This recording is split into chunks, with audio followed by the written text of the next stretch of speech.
So I had two other framers come today. That's my second one in the white truck pulling away. And I'm happy that I'm doing a lot more videos, because what I want to do is I want people to understand just how much work really goes into pulling a lot of this stuff off. A lot of people just see, a lot of my coaching clients, they just see the rent checks. You know what I mean? They just see, PHA sending this guy 36, 46, whatever. They just see the rent checks.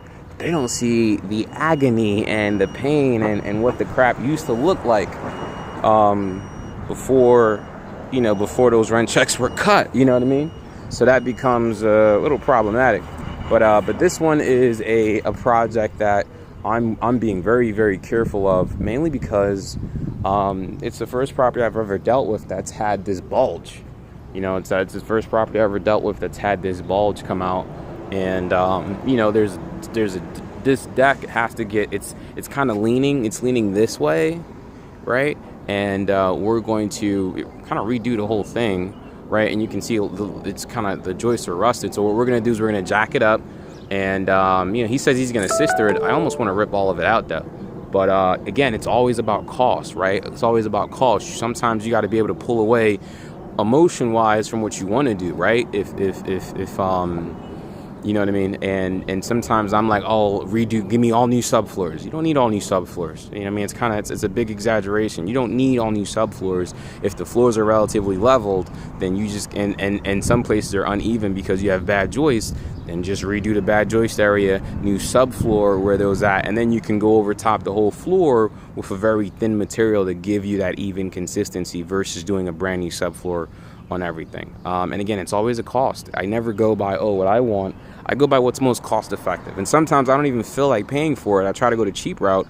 And that's also me being emotional, but I got to realize it's about the process. It's always about the process, getting it right the first time and not having to come back and do things over and over and over again, which is one of the reasons why I'm in the hot waters that I'm in now at that triplex that I'm struggling to finish.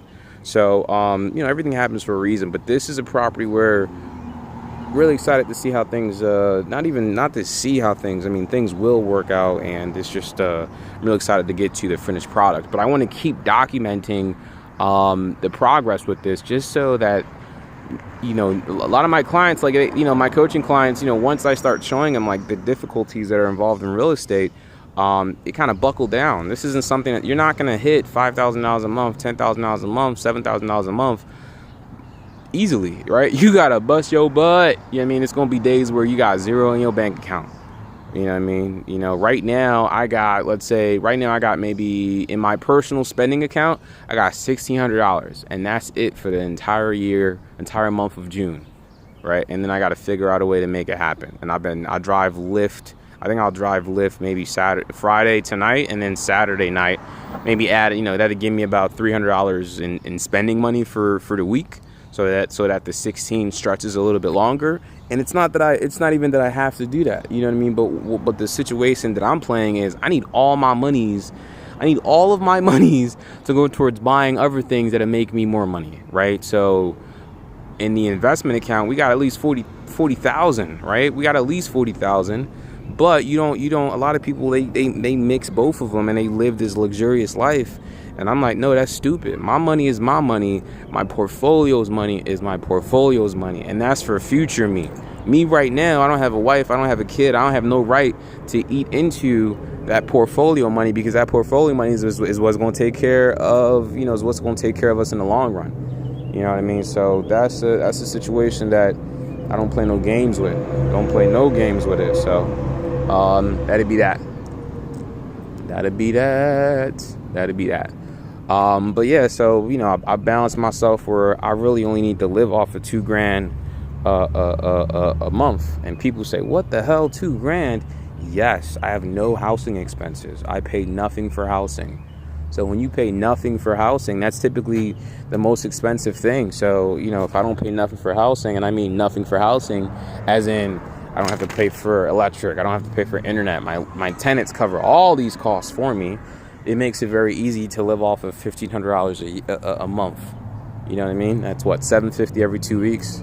I'm chilling. And on top of that, I might do ancillary. I might sprinkle some, driving for Lyft on top of that, so add another 500 to that 1500, or maybe add another 600, to that. Add an extra 300 a month to that. So now I got 15 a year plus the 300 times 4, which is 12. So I'm really at 27. I'm more than good, right? There's no reason I need to dab into the pockets of my portfolio, and I just can't stress that enough. You know what I mean? And I still have a savings.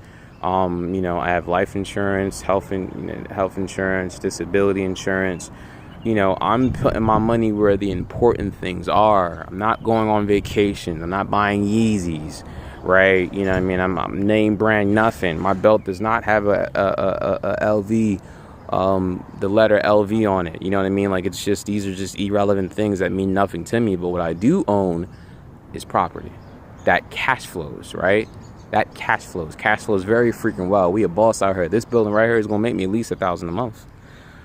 Right? So in a year, if I can get 3 of these a year, that's $3,000 in 1 year, $6,000 in 2 years, $9,000 in 3 years, $12,000 a month in 4 years.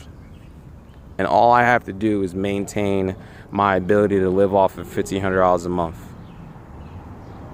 And in 5 years, I'll be rewarded to be able to live at $12,000 a month. You see the trade-off? Do you understand the trade-off? Do you understand why I'm willing to? And it's not even a sacrifice, because once you bend your lifestyle and you get accustomed, that's just how you live. I'm living the best life, period. Credit is nice. I'm not worrying about money. I'm just living within my means. And the crazy thing is, people forget that you can set your own means. You know what I mean? I picked 1,500. Right? I pick 1,500, and then if I want to do anything extra to it, well, then I gotta hop in the car and drive for Lyft or do something different. It is what it is. So anyways, this is the second video of the day, and I am on a roll, but I just, again, wanted to document the process so that people understand it's not a get rich quick thing overnight. It's not a walk in the park. It's simple, but it's not easy.